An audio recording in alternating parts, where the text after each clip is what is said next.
नमस्कार, आप देख रहे हैं आज तक आपके साथ मैं हूं अंजना। ओम कश्यप। उपचुनाव की सघली परीक्षा में फिलहाल 4 राज्यों से जो तस्वीर आ रही है बीजेपी के लिए बहुत ज्यादा उत्साहित करने वाली नहीं, क्योंकि महाराष्ट्र को छोड़ दें तो उत्तर प्रदेश और बिहार में मामला अटका हुआ है, जहां पर कैराना में आरएलडी लगातार आगे है। बढ़त का फासला बढ़ता चला जा रहा है। 9700 से ज्यादा की बढ़त आरएलडी की कैंडिडेट तबस्सुम को, बीजेपी की मृगांका सिंह पीछे चल रही है। बिहार का भी हम आपको दिखाएंगे लगातार, लेकिन इससे पहले कि हम चर्चा की शुरुआत करें, डॉक्टर संबित पात्रा हमारे साथ भारतीय जनता पार्टी की तरफ से जुड़ गए हैं।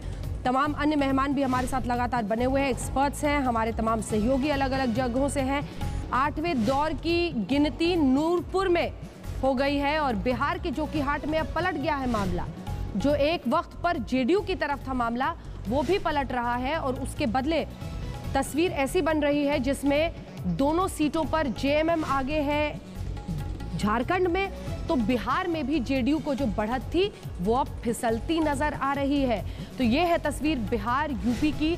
तमाम अन्य राज्यों का भी रुख करेंगे, लेकिन इससे पहले आइए आपको सीधे लिए चलते हैं अपनी सहयोगी मीनाक्षी के पास, और मीनाक्षी आपको बताएंगी कि ये उपचुनाव किस तरह के संकेत तमाम राज्यों में दे रहे हैं। मीनाक्षी। बिल्कुल अंजना, जिस बात का जिक्र आप भी थोड़ी देर पहले कर रही थी, पैन इंडिया मैसेज यहां से जाने वाला है, क्योंकि उत्तर भारत से लेकर दक्षिण और भारत के पूर्वी हिस्से से लेकर पश्चिम तक में जो अलग अलग सीटों पर उपचुनाव के नतीजे आ रहे हैं वो एक बड़ा संदेश 2019 के लिए लेकर आएंगे। तो फिलहाल हम यहां पर लोकसभा उपचुनाव की 3 सीटों की तस्वीर दिखा रहे हैं। सबसे पहले आइए बात हम कर लेते हैं कैराना की ही। अजीत सिंह आपको यहाँ बुलंदी के साथ खड़े हुए दिखाई दे रहे हैं, क्योंकि उनके टिकट पर उम्मीदवार मैदान में तबस्सुम हसन, और आगे इस वक्त आरएलडी चल रही है और ये बढ़त भी काफी ज्यादा है। यानी अगर यही रुझान नतीजों में तब्दील होते हैं तो आरएलडी का खाता लोकसभा में खुल जाएगा, क्योंकि अभी उनके पास एक भी एमपी लोकसभा में नहीं है। तो ये सीट जीतने के बाद एक एमपी आरएलडी के नाम से लोकसभा में मौजूद होगा। और इसके साथ ही बीजेपी वर्सेस महागठबंधन, यानी कांग्रेस, सपा, बसपा और इसके साथ ही आरएलडी, इन सब ने मिलकर जो बिसात बिछाई उसमें फिसलती दिखाई दे रही है बीजेपी। यहाँ कैराना की तस्वीर जो इस वक्त हम आपको दिखा रहे हैं, और इसीलिए अजीत सिंह आपको यहाँ बुलंदी से दिखाई दे रहा है। आइए अब रुक करते हैं महाराष्ट्र के पालघर में जो चुनाव हुआ, इसमें बाजी मारती बीजेपी दिखाई दे रही है जो रुझान आ रहे हैं उसके मुताबिक। हालांकि तस्वीर पल पल बदल रही है, लेकिन ये दिलचस्प इसलिए भी है क्योंकि पूरे देश में जहां एक तरफ बीजेपी वर्सेस विपक्ष दिखाई देता था, तो यहां इस जगह पर बीजेपी के सामने टक्कर दे रही थी शिवसेना, लेकिन बीजेपी यहां पर बाजी मारती फिलहाल दिखाई दे रही है। तो ये अपने आप में दिलचस्प, यानी जो लगातार ये कहा जाता है टीम ए टीम बी, तो उस लिहाज से शिवसेना को यहां पर उन्होंने पछाड़ दिया। हालांकि बहुत सारे मुद्दे भी आए थे जिसमें ऑडियो टेप्स तक रिलीज कर दिए गए थे, तो उन सब मुद्दों से निकलते हुए यहां पर बीजेपी ने अपनी बढ़त को बरकरार रखा है। पालघर से ये तस्वीर फिलहाल दिखाई दे रही है। आइए अब आगे बढ़ते हैं, बात करते हैं भंडारा गोंदिया की। भंडारा गोंदिया सीट की अगर हम बात करें तो यहाँ पर एनसीपी आगे है, और इसीलिए आप शरद पवार को यहाँ पर बुलंदी से खड़े देख रहे हैं।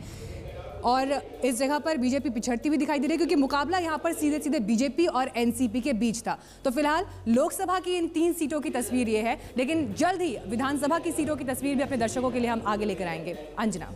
बिल्कुल दिलचस्प है, और ये फिलहाल अगर हम मामला देखें तो महाराष्ट्र से पहले 2 सीटों पर अच्छी खबर थी, अब आपने देख लिया है भंडारा गोंदिया में फिलहाल बीजेपी नहीं एनसीपी आगे चल रही है। वहां पर भी कांटे की टक्कर अब बिहार में हो गई है। झारखंड भी आप देख रहे हैं क्या हालत है, जेएमएम आगे है। दूसरी तरफ यहाँ यूपी में भी दोनों ही सीटों पर बीजेपी पीछे चल रही है। सवाल ये भी है कि क्या इसी के साथ ये साफ और स्पष्ट रूप से कहा जा सकता है कि जो जाट थे वो एक मुश्त होकर बीजेपी को छोड़ गए कैराना के चुनाव में? क्या मैं सही कह रही हूँ शशि शेखर जी?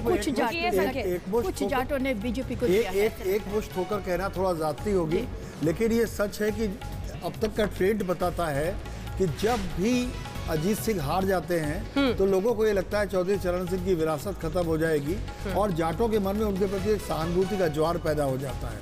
ये आरएलडी के लिए हुए थे वो भी जाग गए। जी, आरएलडी के लिए जीवन मरण का प्रश्न था, और वो गांव-गांव गए। जयंत और अजीत सिंह, उन्होंने गांव पंचायतों में जाके सीधे एड्रेस किया लोगों को। इसका एक फायदा ये हुआ, जो जिन गांवों में हिंसा हुई थी और जाटों और मुस्लिमों के बीच एक खाई पैदा हो गई थी, वो खाई वो पाटने में सफल रहे, और इसका परिणाम दिख रहा है। अभी तक वो 24,383 वोट से आगे है। लेकिन केवल ये कहना पड़ेगा कि कैराना में केवल 38.5% वोट गिरना, जबकि 72 72% वोट था 2014 में। तो इसमें इलेक्शन कमीशन को अब सामने आना पड़ेगा। मुझे मालूम नहीं कि बाईपोल में उनका क्या हुआ, ये रीपोल में क्या हुआ, ये लेकिन एक चूक के रूप में देखा जाएगा, क्योंकि 13 जो मेरे पास आंकड़े हैं 13 विधायक जाट है बीजेपी के। नहीं, वहाँ से 2 मंत्री और जबरदस्त मंत्री हैं उनके, मंत्री हैं और 4 सीटें उनके पास है। 4 सीटें उनके पास है, लेकिन बावजूद इस रिप्रेजेंटेशन के आप देख रहे हैं कि अगर जाट कम से कम उनका एक बड़ा हिस्सा दूसरी तरफ जा रहा है, जिसकी वजह से कैराना में यह हार हो रही है, तो ये बीजेपी के लिए नए सिरे से पश्चिम उत्तर प्रदेश में अपने स्ट्रैटेजी को बनाने के सिर्फ जाटों के जाने से नहीं हुआ है। देखिए, एक बहुत बड़ी बात इसमें एक अंतर्निहित सत्य है कि मायावती खुलकर नहीं बोली अंजना, और मायावती के कोऑर्डिनेटर्स 2 दिन पहले सक्रिय हुए, लेकिन एक छोटी लोकल फोर्स वहां पैदा हो गई, भीम आर्मी। मैं एक दलित नेतृत्व तो युवाओं का उभरते हुए देख रहा हूं, चाहे भीम आर्मी की शक्ल में हो, भले ही 2-3 जिलों में हो, चाहे वो महाराष्ट्र में दूसरे नंबर पे चल रहे हैं, गुजरात में एक मेवाड़ी हो, तो मैं एक नया नेतृत्व पैदा होता देख रहा हूं। मैं करना चाहता हूं। ठीक है, ये जो मायावती का प्रेजेंस बहुत नहीं दिखा, उसका फायदा भीम आर्मी उठाती हुई, जैसा कि कह रहे हैं शशि शेखर जी, इस पर हम चर्चा करेंगे। आरएलडी की तरफ से भी हमारे साथ तमाम नेता जुड़ रहे हैं। सबसे पहले आपका परिचय नेताओं से करा दें। डॉक्टर